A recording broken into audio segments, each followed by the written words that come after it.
guys, and still with me Yogi Sugianto. So, jadi hari ini gue akan membahas teori-teori konspirasi atau mengangkat teori-teori konspirasi yang mengenai kartun-kartun yang sering kita tonton pada hari Minggu.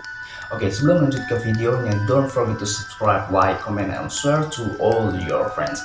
And check this out my video. Alright, siapa yang tidak kenal dengan SpongeBob SquarePants? Oke, SpongeBob SquarePants ini salah satu kartun yang sangat terkenal dari zamannya gue masih SD sampai sekarang. Dan ternyata di balik itu semua banyak banget teori-teori konspirasi atau hal-hal yang mungkin di luar dugaan-dugaan kita. Oke, dari yang pertama gue akan ngebahas teori konspirasi tentang Bikini Bottom. Oke, Bikini Bottom diambil dari salah satu pulau yang bernama Bikini Atoll. Nah, Bikini Atoll ini adalah salah satu pulau yang dijadikan tempat di mana uji coba nuklir.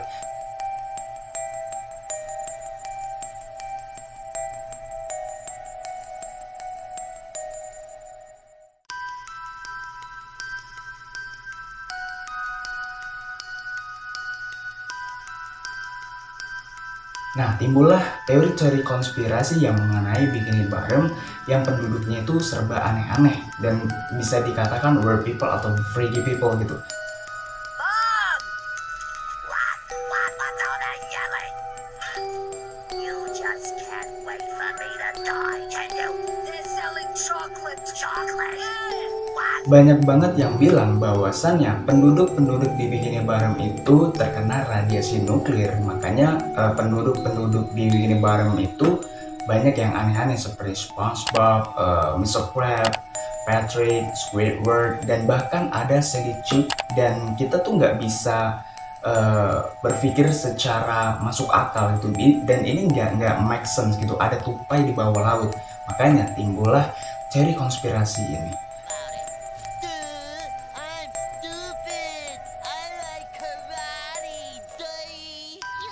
Percaya atau tidak, kembali kepada kita masing-masing. Bagi gua, ini hanya animasi, hanya kartun, dan terserah author atau animatornya itu membuatnya seperti apa.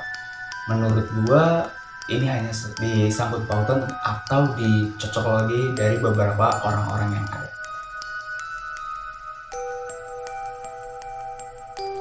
Oke, dari teori konspirasi yang kedua, kita akan ngebahas tentang Mr. Krabs. Nah, Mr. Krabs ini adalah salah satu kepiting yang mempunyai anak perempuan yang bernama Pearl, yaitu paus, bukan kepiting. Nah, di sini juga tidak masuk akal dan tidak bisa dikatakan aneh aja gitu. Kayak bapaknya kepiting, anaknya paus gitu. Nggak ada yang namanya kepiting mempunyai anak perempuan tetapi paus.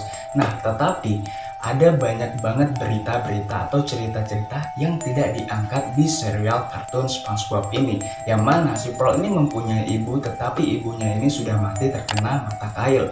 Dan pada saat itu Mr. Krabs ini menemui si Pearl dalam keadaan yang bisa dikatakan menyedihkan, yang mana ibunya sudah lagi tidak berdaya. Dan pada saat itu si Pearl ini diangkat sebagai anak oleh Mr. Krabs, dan pada saat itu soal ibunya si Pearl ini tidak lagi ada beritanya. Nah, di sini banyak banget teori-teori konspirasi yang mana Mr. Krabs ini salah satu pengusaha Krusty Krab atau Krabby Patty, dan bisa dikatakan ibunya Pearl ini dijadikan Krabby Patty oleh Mr. Krabs. Wow, apakah sekejam itu Mr. Krabs? Menurut gue tidak, karena bisa dikatakan ini belum tentu benar ya. Karena yang namanya teori konspirasi menurut gue sih asik-asik aja, mau lo percaya mau enggak ya kembali kepada ya kita masing-masing gitu. Dari teori yang ketiga gue akan ngebahas tentang Mr. Krabs juga. Oke, jadi Mr. Krabs ini mempunyai salah satu restoran Krusty Krab, yang mana Krusty Krab ini seperti perangkap kepiting atau jebakan kepiting. Nah, bahwasannya Mr. Krabs ini kan salah satu pengusaha, ownernya Krusty Krab, dia mempunyai atau membuat Krabby Patty. Nah, banyak teori-teori konspirasi yang muncul bahwasanya Mr. Krabs ini membantai kepiting-kepiting yang ada di Bikini Bottom untuk dijadikan Krabby Patty. Lantaran karena Mr. Krabs lah salah satu kepiting atau satu-satunya kepiting yang ada di Bikini Bottom. Nah, ini gue nggak setuju karena kalau bisa dikatakan Mr. Krabs salah satu kepiting yang ada di Bikini Bottom, bagaimana dengan ibunya Mr. Krabs yang sering memanggilnya dengan nama Eugene? Jujur, gue salah satu penggemar berat SpongeBob. Dari kecil gue senang banget serial kartun SpongeBob. Dari awal sampai akhir teori SpongeBob SquarePants ini menurut gue hanya menarik untuk dibahas saja, tapi benar atau tidaknya kalau gue sih bilang nggak benar, ini hanya animasi saja. Kita lanjut ke teori konspirasi berikutnya. Oke, teori selanjutnya gue akan ngebahas tentang kartun Masha and the Bear. Yang mana Masha and the Bear ini ternyata mempunyai teori-teori konspirasi atau bisa dikatakan kisah nyatanya si Masha. Oke, sebelum lanjut ke teorinya atau kisahnya, gue akan ngebahas dulu awalnya nih. Si Masha ini bisa dikatakan di serial kartunnya itu hanya seorang anak kecil perempuan dan dia sendiri gitu. Dan gue nggak pernah ngelihat ada karakter yang lain juga gitu di serial kartunnya si Masha ini. Dan ternyata semua itu ada cerita di balik serial kartunnya. Dan menurut gua Masha ini atau kartun Masha and the Bear ini salah satu kartun yang gak masuk akal. Anak kecil mana yang bisa bermain dengan beruang dan hewan-hewan buas yang lainnya. Dan kalau kita lihat di kartun Masha and the Bear ini kan si Masha ini sepertinya aman-aman aja. Bahkan yang sering ketakutan itu atau sering merasa terganggu itu ya hewan-hewan buas gitu kan. Nah ternyata semua itu ada ceritanya. Nah ceritanya itu seperti ini guys. Masha ini adalah salah satu anak kecil yang suka dengan acara sirkus. Nah pada saat itu ada momen dimana acara sirkus itu tidak jauh dari rumahnya. Nah dia mengajak kedua orang tuanya untuk berangkat ke salah satu acara sirkus tersebut. Sesampainya di sana Masha itu lepas dari kawasannya orang tuanya. Dan ternyata Masha itu melihat sebuah beruang yang ada di dalam kandangnya. Dan Masha itu bisa atau mendapati celah dari kandangnya tersebut untuk bisa masuk ke kandang beruang tersebut. Tidak lama kemudian Masha dicabik habis oleh beruang tersebut dan tidak lagi berdaya. Tidak lama kemudian orang tuanya Masha itu masuk dan melihat keadaan putrinya yang sudah tidak berdaya atau sudah mengenaskan. Wow, gue jujur ketika gue melihat atau ngebaca artikel ini gue kayak seriously, gue kayak oh my god, gue tuh kayak merasa kayak this is not real gitu kayak ya oh shit gitu. Oke, tidak lama kemudian orang tuanya Masha ini mengalami depresi hebat, frustasi dan lain-lainnya, dan pada akhirnya kedua orang tua Masha ini mengakhiri hidupnya. Maka sampai sekarang serial kartun Masha and the Bear itu ditayangkan untuk mengenang kepergiannya si Masha.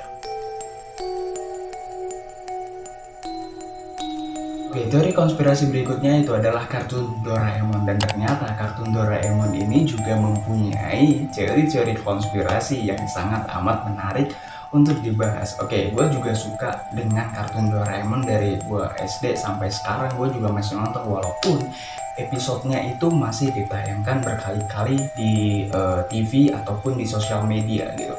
Nah, teori konspirasi yang gue dapat tentang kartun Doraemon ini, ternyata Nobita ini mempunyai atau mengidap penyakit skizofrenia, yang mana pengidap ini dia merasakan sesuatu hal yang dalam pemikirannya itu sangat lemah dan dia itu tidak bisa membedakan yang mana khayalan dan mana yang nyata. Nah, ada momen di mana Nobita ini berdiam diri di kamar dan dia itu membuat teman-teman khayalannya termasuk robot masa depan yaitu Doraemon. Dan ada di mana dia juga tidak terima bahwasannya teman-teman yang dia ciptakan itu, teman-teman khayalannya itu tidak real dan dia tidak terima gitu.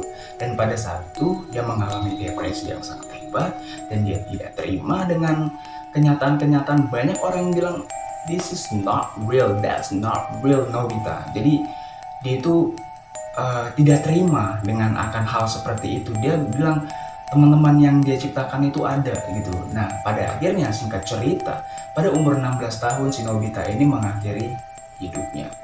Dan sama seperti kayak kartun Masha and the Bear tadi, mungkin serial kartun Nobita ini diadakan atau diciptakan untuk mengenang kepergiannya si Nobita. Apakah ini kisah nyata atau masih menjadi teori konspirasi?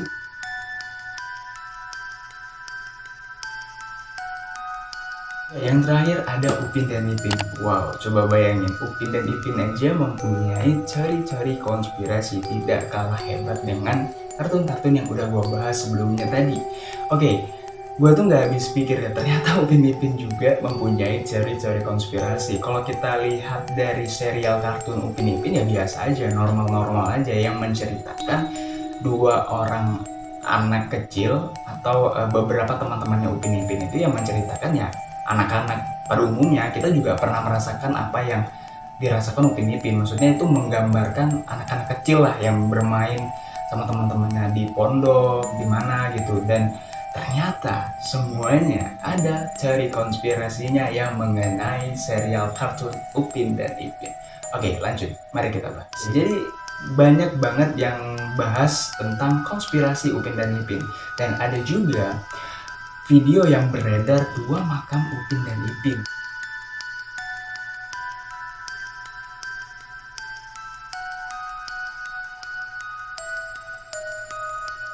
Yang bisa dikatakan video ini diupload atau diunggah salah satu netizen atau oknum dari Malaysia. Dan banyak banget yang bilang bahwasannya Upin Ipin ini diangkat dari kisah nyata, dan yang mana ceritanya ini Upin dan Ipin ini pergi ke rumah opahnya atau omahnya gitu.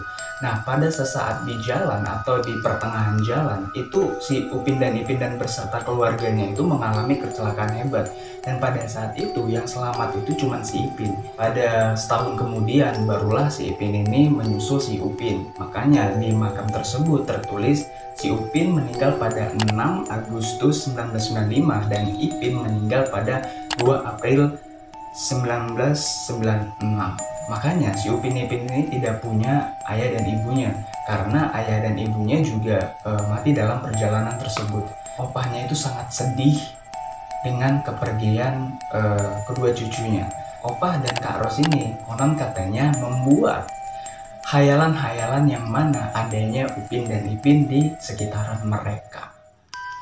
Wow, apakah ini benar atau tidak? Dan ternyata this is not real, yang mana Let's Fakui juga angkat bicara tentang kartun Upin dan Ipin. Oke, mari kita lihat seperti apa Let's Fakui ini membahas tentang kartun Upin Ipin ini, yang mana video yang beredar tersebut itu tidak benar dan tidak real gitu. Dan pada akhirnya video tersebut atau dua makam tersebut itu salah satunya ada di Makassar. Tentang beredarnya video-video yang ada di TikTok yang bisa dikatakan itu makamnya Upin dan Ipin, dan ternyata itu tidak benar. It's not real guys. Oke, jadi ada yang mengangkat suara tentang makam tersebut. Jadi tahun 2000-an itu kami memperbaiki makam ini dan kedua orang tuanya tidak tahu memberikan nama apa. Salah satu keluarga memberikan ide atau menamai makam Upin dan Ipin. Jadi mereka ini mungkin mempunyai keponakan atau apa gitu. Jadi udah lama banget. Terus mereka itu dia nggak tahu memberikan nama apa. Jadi ya mereka memberikan nama Upin dan Ipin. Kabarnya makam tersebut itu bukan ada di Malaysia, melainkan di Makassar, di Indonesia bahkan. Ketika Upin dan Ipin musim 1 disiarkan di TV9, ia hanya merupakan proyek sampingan saja. Oleh karena kesuntukan masa dan kekurangan tenaga kerja, tiada watak baru dihasilkan dan LCT memilih untuk menjadikan Upin dan Ipin anak yatim piatu. Oke. Jadi ini nih apa ya, semacam keterpaksaan karena sudah tidak ada lagi waktu, tidak ada lagi tenaga kerja yang bisa memberikan karakter tambahan yang ada di serial kartun tersebut gitu. Jadi ya udah si Upin dan Ipin ini dijadikan anak yatim piatu gitu. Pada akhirnya Les Fakui ini juga mengangkat suara tentang kenapa Upin dan Ipin ini botak gitu. Nah, begitu juga ketika Upin dan Ipin musim 1 dihasilkan, pihak LCP memendekkan kos dan mempercepat proses pembuatan. Nah, buat rambut simulation atau hair simulation ketika itu terlalu memakan masa atau waktu gitu ya. Maka Upin dan Ipin direka botak, tetapi Upin ada sehelai rambut saja. Oh gitu. Oke, jadi intinya kisah Upin dan Ipin gak punya orang tua dan gak punya rambut adalah karena budget ya guys ya. dan waktu produksi yang sangat singkat pada awalnya, bukan karena terinspirasi dari kisah nyata yang tragis atau benar-benar pernah terjadi. Oke. Jujur gue kaget sih ketika ngelihat teori konspirasi yang mengenai kartun Upin dan Ipin, karena menurut gue tentang kartun Upin dan Ipin ini kan baik-baik aja kan, enjoy aja, dan pada akhirnya semua itu hanya cerita-cerita dari orang-orang saja yang bisa dikatakan pengen menaik-naikkan atau mencari sensasi tentang kartun Upin dan Ipin. Kalau kalian gimana? Apakah Upin Ipin juga termasuk dari kisah nyata atau tidak? Kalau gua sih tidak. Atau kalian gimana? Oke, cukup ini saja yang bisa gua sampaikan. Lebih dan kurangnya gua mohon maaf. Thank you so much for watching my video, dan thank you so much juga udah mau subscribe, like, comment, and share to all your friends. Dan 4 orang lagi atau 4 subscriber lagi gue akan menuju 300 subscribers guys. Gue Yogi Subianto pamit undur diri. Bye bye guys.